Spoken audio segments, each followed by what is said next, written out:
Tem muita razão. Agora é difícil resolver esse negócio de carro. Olha, é difícil resolver.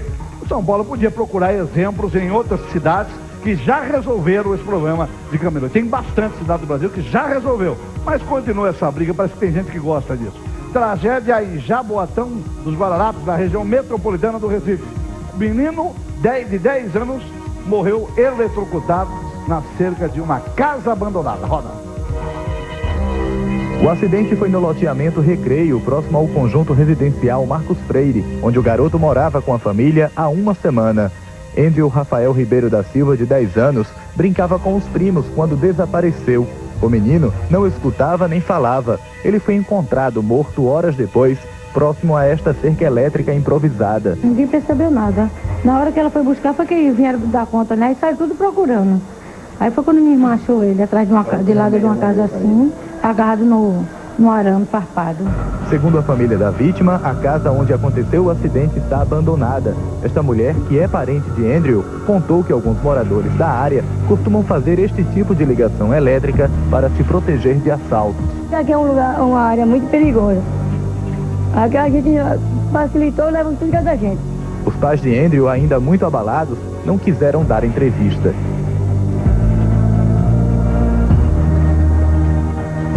Não é fácil perder um filho nessa circunstância.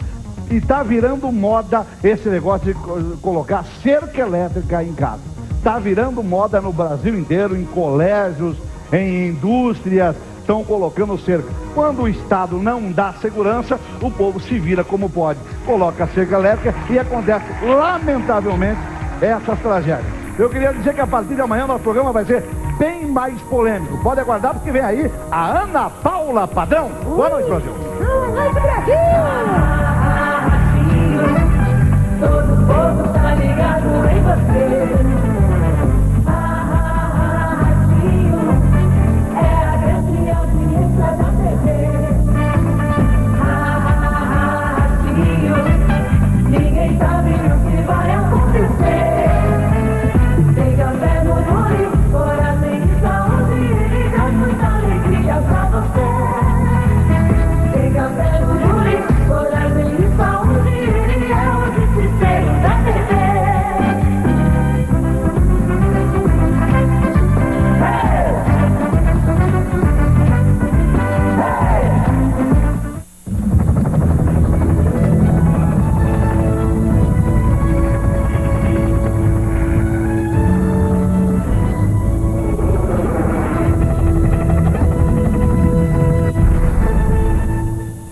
Boa noite, telespectadores, jornalistas e toda a equipe do Telejornal SBT Brasil.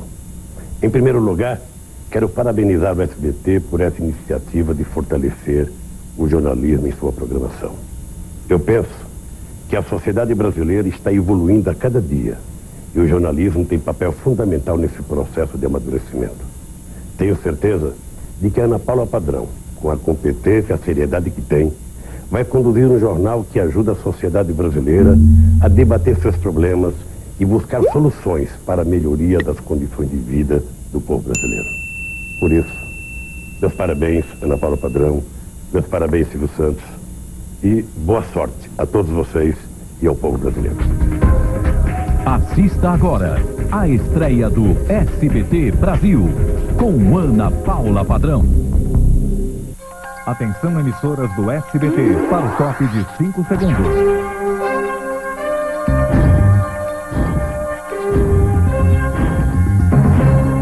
Pantec, invente moda. SBT Brasil, oferecimento. Caixa, Feirão Nacional da Habitação.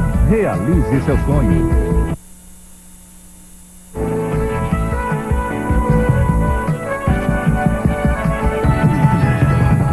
Diretamente do Centro de Televisão da Anhanguera, em São Paulo, SBT Brasil, com Ana Paula Padrão.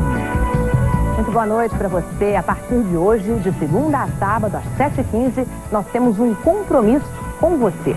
O compromisso de informar com opinião, de analisar a notícia, traduzi-la e deixar você por dentro dos fatos.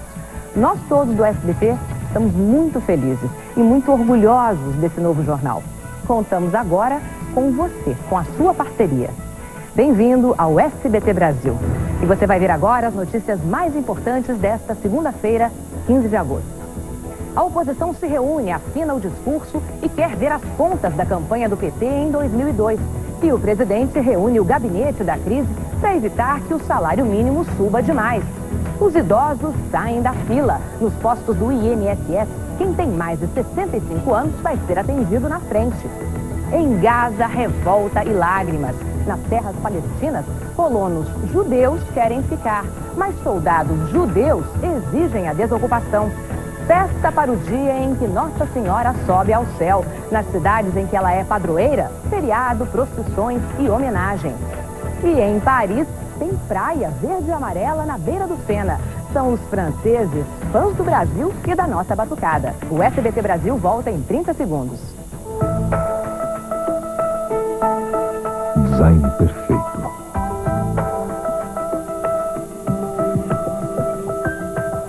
Moderno.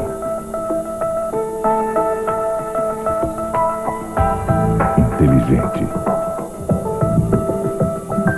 Nokia. Você conectado.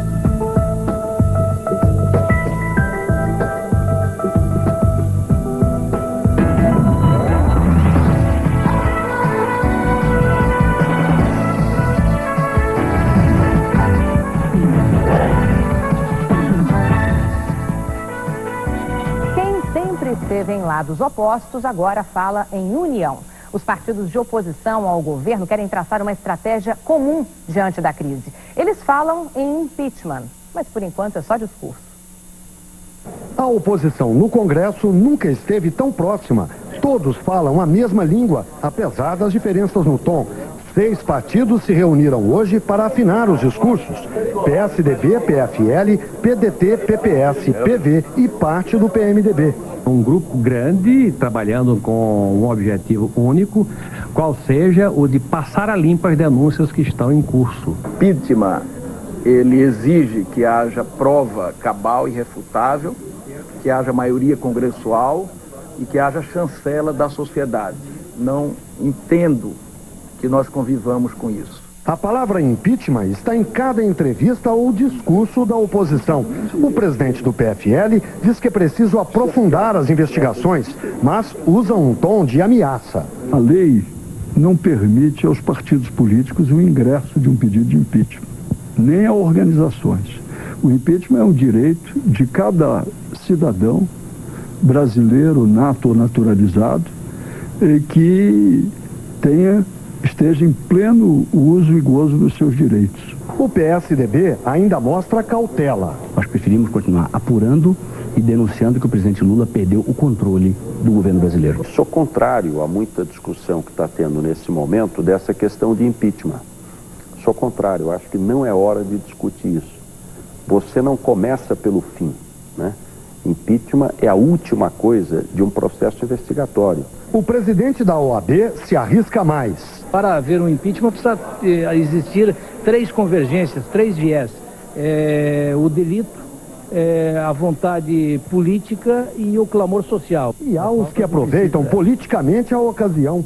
O presidente da Câmara, que assumiria a presidência da República, no caso de impedimento do presidente Lula e do vice José Alencar, já se lança. Se acontecer, eu tenho que fazer cumprir o que a Constituição pede. Estou preparado para tudo. Os problemas do PT e a possibilidade de impeachment causam baixas ao partido.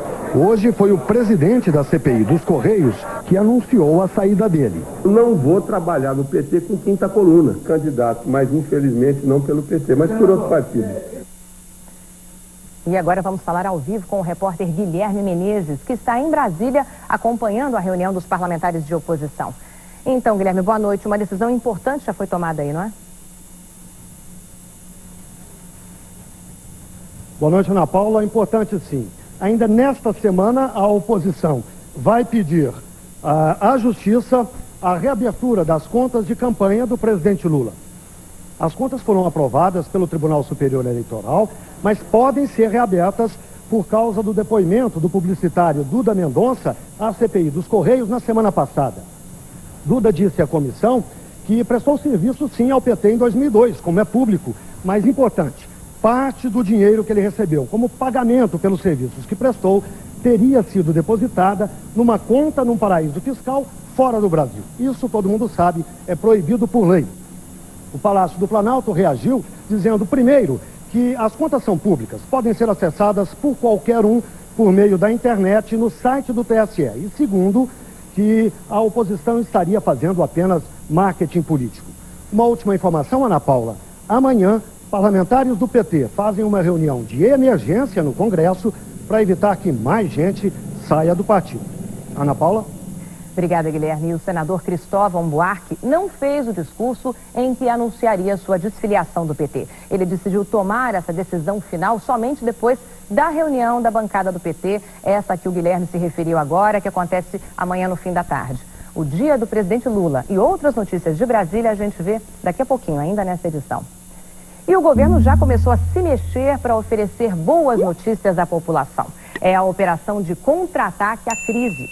O Ministério da Saúde anuncia nas próximas semanas o Plano Nacional de Assistência ao Idoso, um programa que quer tirar os mais velhos do fim da fila do atendimento.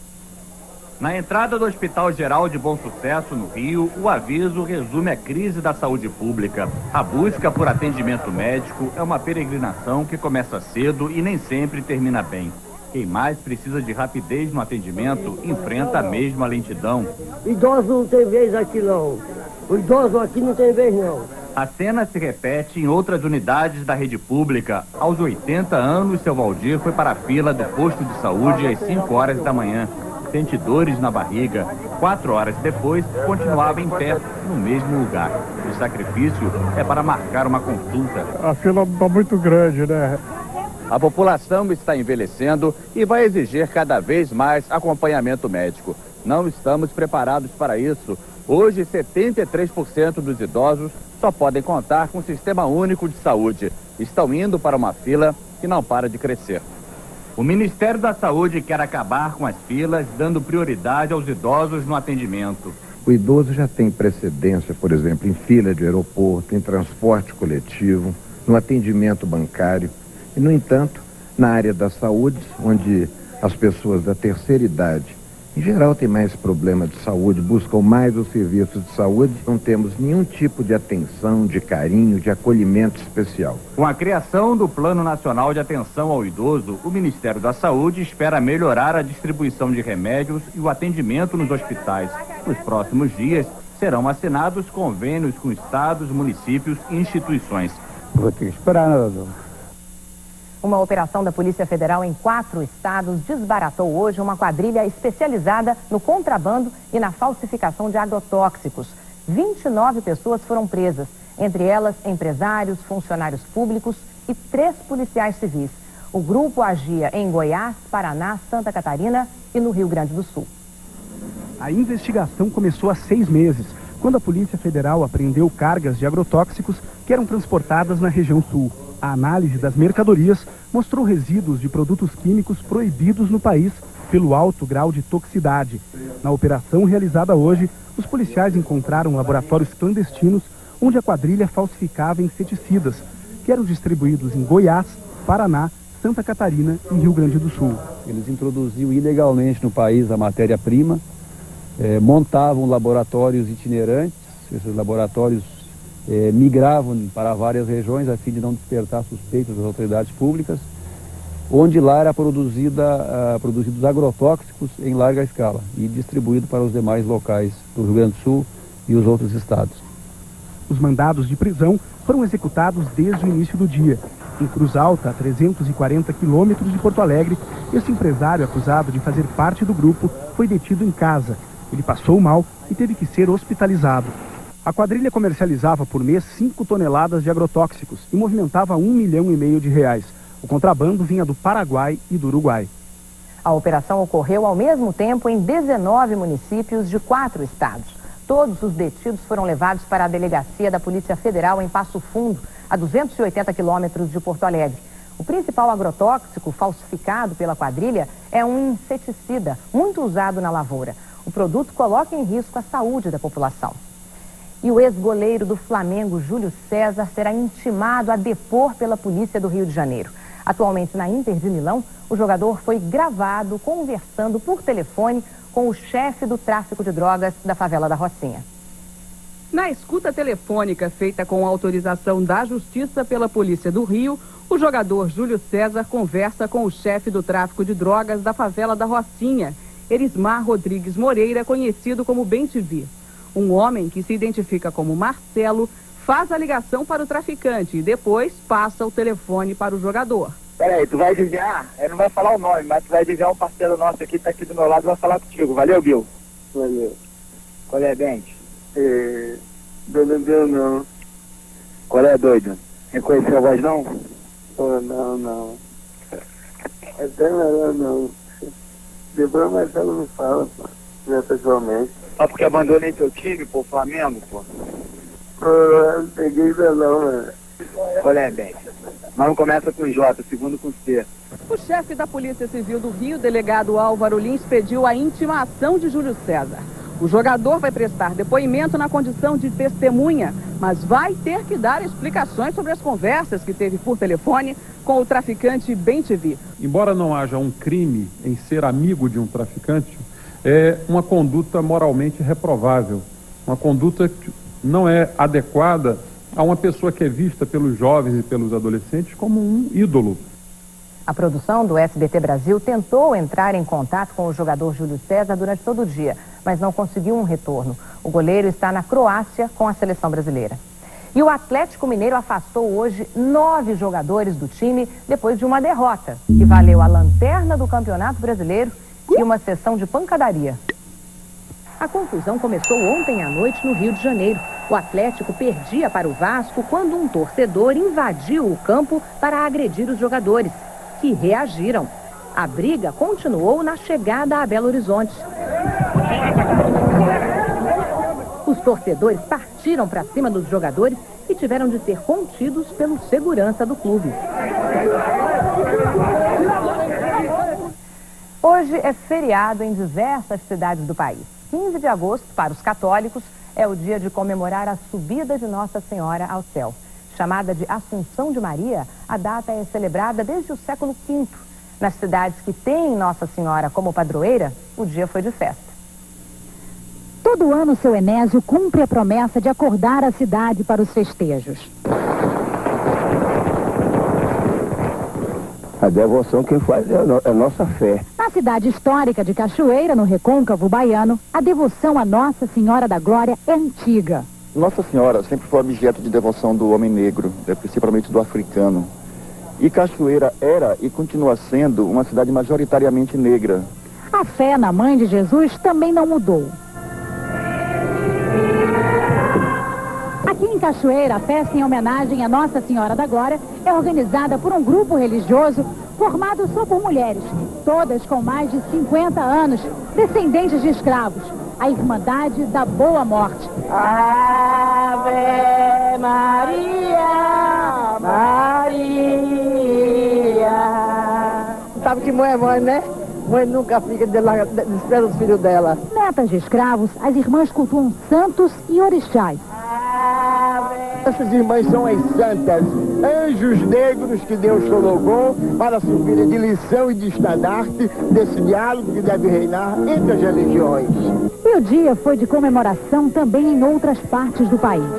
Em Fortaleza, feriado para celebrar Nossa Senhora da Assunção, padroeira da cidade. Na região metropolitana de Belo Horizonte, peregrinos prestaram homenagem à padroeira de Minas Gerais, Nossa Senhora da Piedade.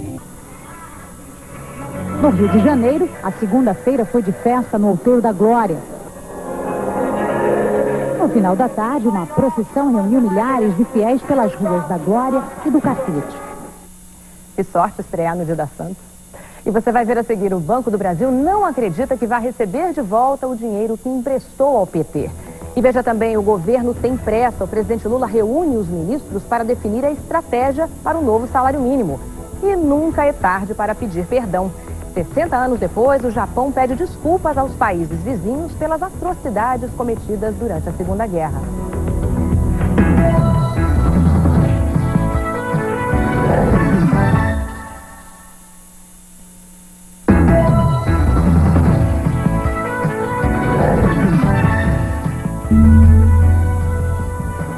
exatos 60 anos, o Japão se rendia aos aliados e a Segunda Guerra Mundial chegava ao fim. Várias cerimônias marcaram a data ao redor do mundo.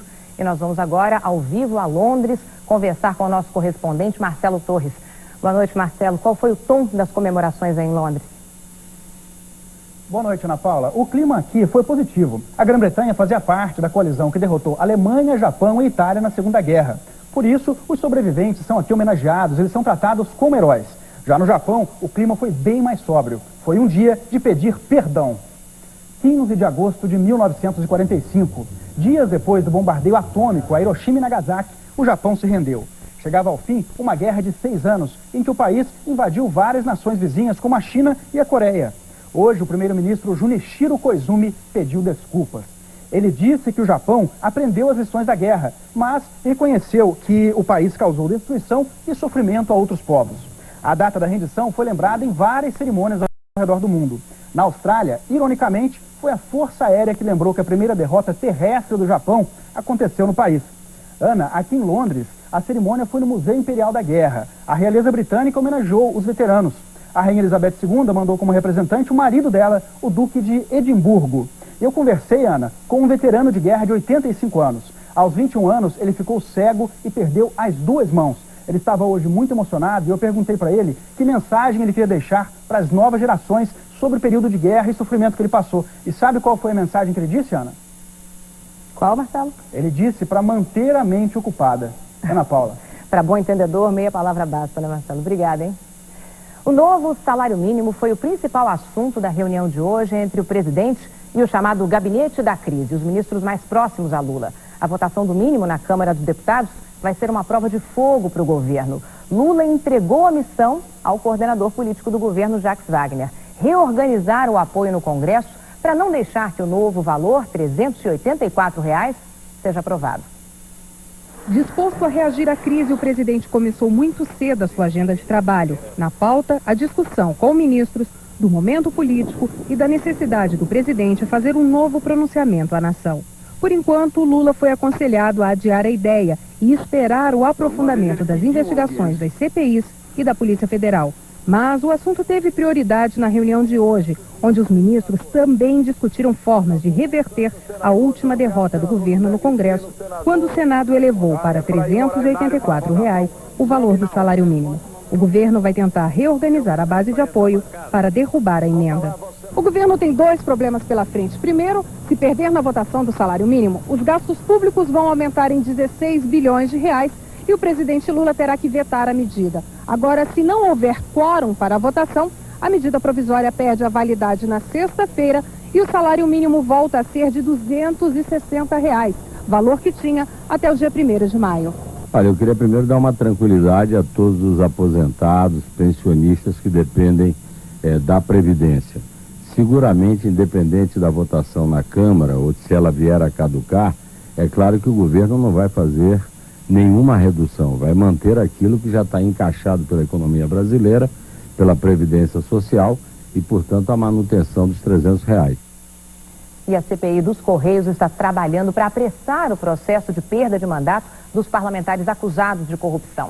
São 18 os nomes na lista. E ainda esta semana, a CPI quer ouvir o doleiro envolvido nas denúncias de envio de dinheiro do PT para o exterior. Toninho da Barcelona, que está no presídio de segurança máxima de Avaré, pode ser transferido para São Paulo só para conversar com os parlamentares. Boa noite, Ana Paula. Eu estou aqui nesse exato momento entre 2 mundos completamente diferentes. No Congresso Nacional, você tem a sensação de que o governo Luiz Inácio Lula da Silva está tão fraco, que ele vai cair daqui a 5 dias. Mas se você atravessa a rua e vem aqui para o Palácio do Planalto, a sensação é muito diferente. É de que não há crise, está tudo tranquilo, tudo em paz e que Lula pode ficar no governo ainda mais 20 anos. Entre essas 2 realidades, que na verdade são ficção, você tem a realidade. E é essa que começa a sentir a crise. Por exemplo, o comércio já dá sinais preocupantes. E amanhã começam as manifestações de rua. UNE, CUT e MST vão às ruas a favor de Lula. E na quarta-feira, partidos de esquerda como o PSOL da Heloísa Helena e o PSTU vão às ruas contra Lula. Lula, que não é bobo, amanhã fica em Brasília para as manifestações positivas. mas na quarta-feira prefere viajar para a Bahia. É preocupante, Ana, se o governo começar a mobilizar os movimentos de esquerda que são tradicionalmente vinculados ao PT para ir às ruas. A crise, que já é ruim, pode ficar ainda muito pior. Ana Paula. Obrigada, Eliane. E essa crise política já azedou o humor dos consumidores paulistanos. A pesquisa a que o SBT Brasil teve acesso em primeira mão é da Federação do Comércio de São Paulo. O estudo mostra que o índice de confiança do consumidor caiu mais de 5% em agosto e atingiu o menor patamar dos últimos 12 meses.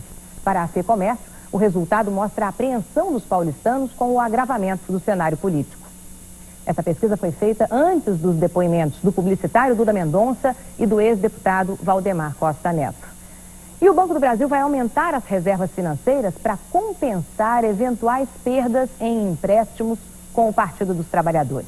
Em outra decisão, resolveu fazer uma devassa nos contratos de marketing, nas contas de publicidade, na empresa Cobra Tecnologia e no Banco Popular do Brasil. Eles foram citados na CPI dos Correios por suspeitas de irregularidades. O presidente do Banco do Brasil, Rossano Maranhão, informou que 10 funcionários do departamento de marketing da instituição já foram demitidos e que o presidente do Banco Popular, ex-deputado Geraldo Magela, do PT do Distrito Federal, deve deixar o cargo nas próximas 2 semanas. O banco está preocupado com a possibilidade de receber um calote do PT. Desde 2002, o partido tem uma conta garantida com cheque especial para pessoa jurídica no valor de 3 milhões de reais. O banco também fez um leasing de 24 milhões de reais para o PT para a compra de computadores. O Conselho de Administração do banco proibiu novos empréstimos a qualquer partido político, instituições religiosas e agremiações esportivas. Por enquanto, é uma medida preventiva, já que até agora os 2 empréstimos do PT estão em dia. O banco daqui para frente não opera mais com nenhum partido político. Isso é uma decisão muito mais em defesa da boa governança corporativa. E o Banco do Brasil anunciou lucro recorde no primeiro semestre deste ano. 1 bilhão e 979 milhões de reais. O valor é 30% superior ao registrado no mesmo período do ano passado. E o mercado financeiro resolveu deixar de lado a crise. O dólar iniciou a semana em baixa diante da ausência de grandes novidades no cenário político. O dólar comercial fechou em baixa de quase 2%, a R$ 2,33. A Bolsa de Valores seguiu na direção contrária e subiu mais de 1,5%. E você vai ver no próximo bloco, começa a retirada histórica de Israel da faixa de Gaza. E ainda, depois de 38 anos de ocupação, houve lágrimas e resistência. E aqui no Brasil, começa a funcionar a super receita. Mas pouca coisa muda no dia a dia de quem precisa de serviços da Previdência e da Receita Federal.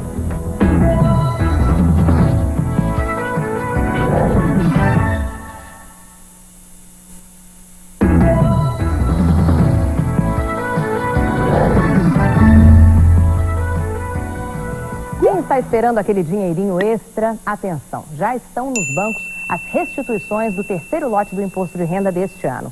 São mais de 800 mil pessoas que têm a receber 700 milhões de reais. Para saber se o seu nome está na lista, é só entrar no site www.receita.fazenda.gov.br ou então ligar para 0300 78 0300. A restituição vai ficar disponível nos bancos durante 1 ano. E começou a funcionar hoje a Receita Federal do Brasil, ou Super Receita, como está sendo chamada. Parte dos serviços da Previdência e da Receita agora está unificada. Muda o nome, mas não muda a estrutura. O atendimento à população, por enquanto, vai continuar como é, em separado. O que significa que aquelas dores de cabeça dos brasileiros estão muito longe de chegar ao fim. Essa cena se repete em quase todos os postos do INSS do país. Filas, atendimento demorado e confuso. Faltam informações, sobram reclamações. Aí você liga, tenta falar com alguém, ninguém responde, ninguém dá informação. Então você tem que vir todo dia aqui tentar um pouquinho. Mas não é só o trabalhador que reclama. Maria Luísa tem uma microempresa de prestação de serviços de limpeza. Ela diz que leva mais de 10 dias para conseguir um documento para provar que está em dia com a Previdência. Tempo demais para quem precisa fechar negócios. Não entregando em tempo hábil, que às vezes nós temos 24 horas ou 48 horas para entregar essas certidões, nós perdemos esses contratos e toda uma negociação que demorou às vezes 1 ano para se fazer. Na Receita Federal, a situação é parecida. Muita burocracia e greves frequentes. Não olham os documentos corretamente e a gente tem que vai, volta, é uma via cruzes. Um vai e volta que a Nésia conhece bem. Ela quer alterar o registro da empresa na Receita Federal para regularizar o estacionamento que administra com o filho. Eu perco o cliente, porque ele sai e vai para o outro estacionamento, porque eu não posso oferecer nota para ele. A Super Receita, que começou a funcionar hoje, não deve acabar já com as reclamações dos brasileiros. Por enquanto, a unificação da Receita Federal com parte da Previdência vai ficar restrita à fiscalização e à arrecadação de impostos e contribuições. Para o presidente do Sindicato dos Escritórios de Contabilidade de São Paulo, uma solução imediata seria ampliar os serviços disponíveis na internet. Além disso, ele diz que o INSS e a Receita deveriam seguir o exemplo da iniciativa privada, investir mais no treinamento dos funcionários que atendem o público. O mercado empresarial, se eu não tiver uma pessoas que atendem muito bem a quem nos procuram, ninguém vende, vai à falência. E também começou hoje, entre lágrimas e gritos de resistência, a retirada histórica de Israel da faixa de Gaza, depois de 38 anos de ocupação. Os palestinos comemoraram a conquista, que para eles abre caminho para um futuro Estado independente. Para os colonos judeus, a retirada é uma traição de Israel, como mostra a correspondente do SBT Brasil no Oriente Médio, Paula Schmidt. Judeus enfrentando judeus em solo palestino. Os colonos que construíram suas vidas em Gaza com o apoio do governo de Israel pensaram que esse dia jamais chegaria, mas acordaram com ordens de despejo. A partir de hoje, a presença deles em Gaza é ilegal. Muitos tentavam resistir, inconformados com o fato de estarem sendo expulsos por outros judeus. Alguns descarregaram a frustração nas casas que deixaram para trás. Os soldados que participaram da missão de retirada encontravam consolo uns nos outros. As colônias foram erguidas em terras conquistadas por Israel na Guerra dos 6 Dias, em 67. O primeiro-ministro Ariel Sharon, que sempre defendeu a construção dos assentamentos, agora está comprando briga com os colonos para, segundo ele, aumentar a segurança em Israel.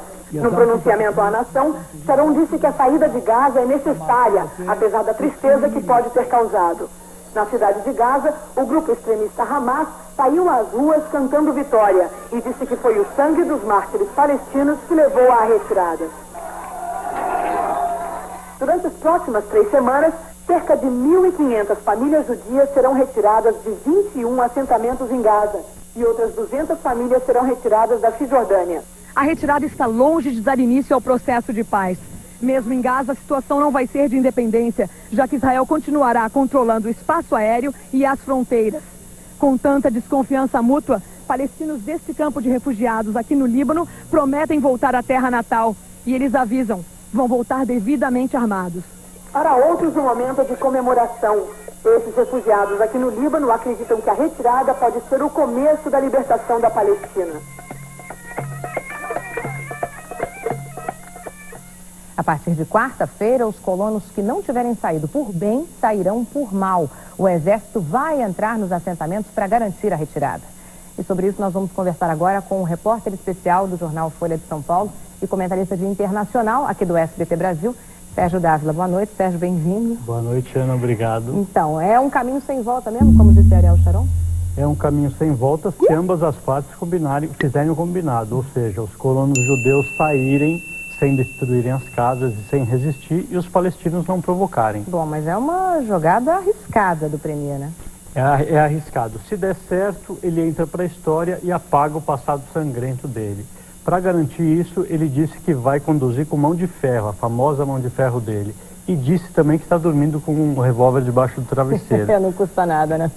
Bom, essa retirada histórica, você acredita que é mesmo um caminho para a paz? Eu acredito que é um caminho para a paz, eu acredito que é fundamental para mim, para você, para o telespectador, para o mundo inteiro, porque a base da discussão, a base da ideologia do terrorismo islâmico no mundo é esse conflito Israel-Palestina, não é o Iraque, não é o Irã, como diz o presidente George W. Bush. Mas não é só ideologia, tem uma parte que é financeira também, né? Tem uma parte financeira. Cada uma das 1.900 famílias vai receber 500 mil dólares de indenização para deixar aquela casinha plantada num território árido, cercada de balas. Ou seja, ser um sem terra em Gaza é um excelente negócio imobiliário. Bom, imobiliário pode ser, mas eu não queria estar nessa situação. Nem eu. Muito obrigada, viu, Sérgio? As caixas pretas do Boeing 737 que caiu ontem perto de Atenas serão enviadas à França para análise. O acidente matou as 121 pessoas a bordo. Segundo uma fonte do Ministério da Defesa da Grécia, a maioria das vítimas estava congelada. No aeroporto de Atenas, a dor das famílias. 119 dos 121 corpos já foram resgatados. A suspeita é que tenha havido uma súbita despressurização da aeronave. Segundo relatos, um passageiro teria mandado uma mensagem de texto ao primo, dizendo que todos estavam congelando a bordo. O avião da companhia cipriota Hélios caiu numa região montanhosa, perto de Atenas. Autoridades de aviação da Grécia dizem não saber quem pilotava o avião na hora do acidente. E você vai ver a seguir o Centro-Oeste em chamas. Em Mato Grosso, mais de 700 focos de incêndio no estado comprometem a qualidade do ar. E Paris com um verão verde e amarelo. Franceses homenageiam o Brasil com capoeira e batucada às margens do Sena. Essa moça de feliz.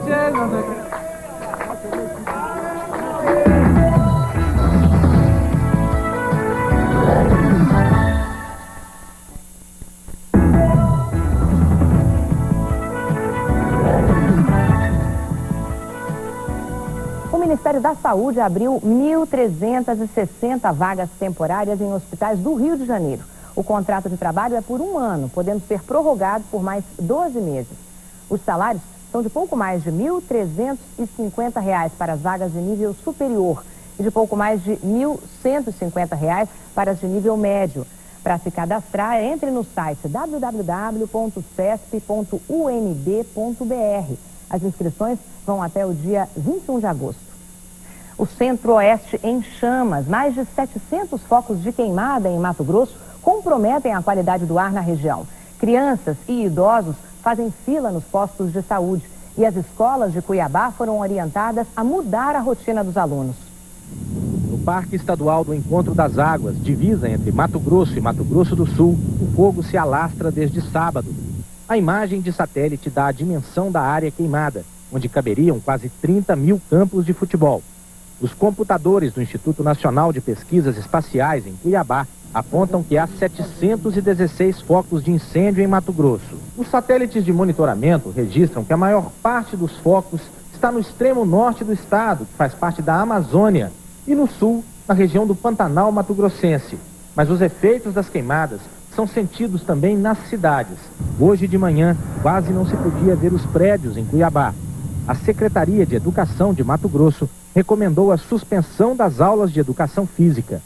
Neste colégio, os alunos têm ido para a quadra, mas só para atividades leves, como alongamentos e caminhadas. Este pesquisador da Universidade Federal de Mato Grosso diz que a umidade abaixo de 30% pode trazer danos à saúde. Se ele pega um ar aqui fora, na atmosfera, de 15% a 20% de umidade, o aparelho respiratório vai ter que trabalhar muito para umidificar esse ar. E com isso acaba lesando o aparelho respiratório. Crianças e idosos são os mais atingidos nesta época. Nos postos de saúde, a busca é pelos tratamentos de inalação de vapor. Pela primeira vez eu estou tomando Orozol, nunca tomei da minha vida. E para os brasileiros que andam desesperançados com o país, cansados de tanta denúncia de corrupção, a gente vai mostrar agora imagens de um Brasil que faz sucesso lá fora. Em Paris, a capital francesa, que vive o auge do verão, a temporada é verde e amarela, como mostra o correspondente do SBT Brasil, Elcio Ramalho. O sol ilumina ruas e bairros quase vazios. Nas férias de verão, os parisienses correm para o mar, longe daqui. Padarias, restaurantes, tudo fechado. Paris, nessa época, é dos turistas, que além das recordações de monumentos, levam também a impressão de um verão verde e amarelo. Gente francesa, a gente gosta muito do Brasil. Imagens do Brasil em todo canto. Camisetas e acessórios viraram moda. Este ano do Brasil na França, uma das capitais culturais do mundo, vê desfilar a cultura de um país inteiro. Da arte contemporânea a popular. Vieram povos e tradições até do recém-descoberto interior do Tocantins. Claro que essas imagens fortes do Brasil estão muito em evidência aqui na França esse ano. O campeonato francês, por exemplo, começou com 25 jogadores brasileiros em campo. Até os bois de Parintins, lá do Amazonas, vieram mostrar que há carnaval além do Rio e do Nordeste. Já com relação às praias, os franceses descobriram que é o jeitinho para tudo. Na beira do rio Sena, toneladas de areia, palmeiras, guarda-sol e espreguiçadeiras compõem o cenário da Praia de Paris. Pela primeira vez em 4 anos, a praia urbana mais famosa da Europa ganhou ares, cores e nomes de praias legítimas. Tem uma parte que chama Copacabana, tem um trecho que chama Ipanema. É a mesma coisa, lembrar pra gente como é bom lá. Não tem mergulho na água, nem futevôlei. Mas tem aulas de dança e de capoeira. Aqui não tem horizonte nem pôr do sol, mas tem um ritmo que faz lembrar a homenagem ao país distante. A gente gosta muito do samba. Gosta muito do Brasil. Carnaval do Rio. Uma picada brasileira, mas é feita por franceses, especialmente para os fãs da Copacabana parisiense.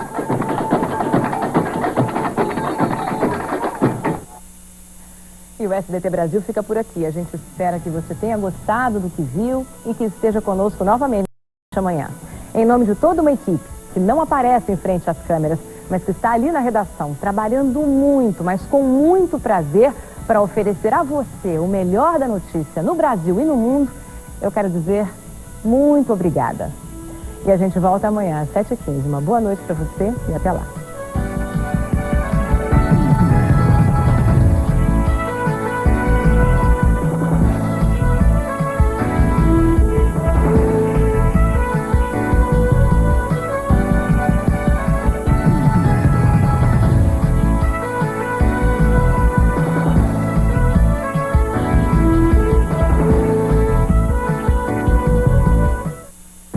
SBT Brasil. Oferecimento. Caixa. Feirão Nacional da Habitação. Realize seu sonho. Você nunca viu uma policial como ela. Sandra Bullock é Miss Simpatia. Próximo domingo, em 8h30 no cinema, no Cine Especial de fim de ano.